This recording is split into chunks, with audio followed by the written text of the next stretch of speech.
cara. Não é possível. Herobrine já apareceu no meu mundo 2 vezes. E agora apareceu de novo. Quer dizer, já apareceu uma vez, né, que eu gravei. E agora apareceu de novo.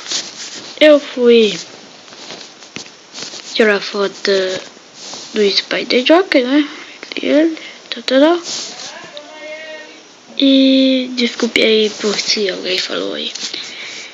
E no canto da parede apareceu algo bem sinistro, que é aquela sombra bem ali, ó. Então a galeria, tá, galera? É aquela sombra bem ali.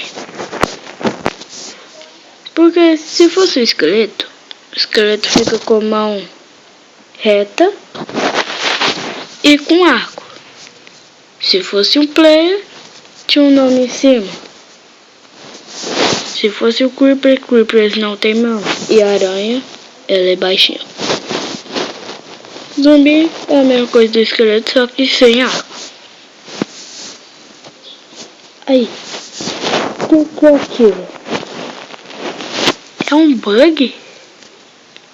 É um negócio preto de trás da árvore. Dessa árvore bem aqui, só que meio longe. É um bug?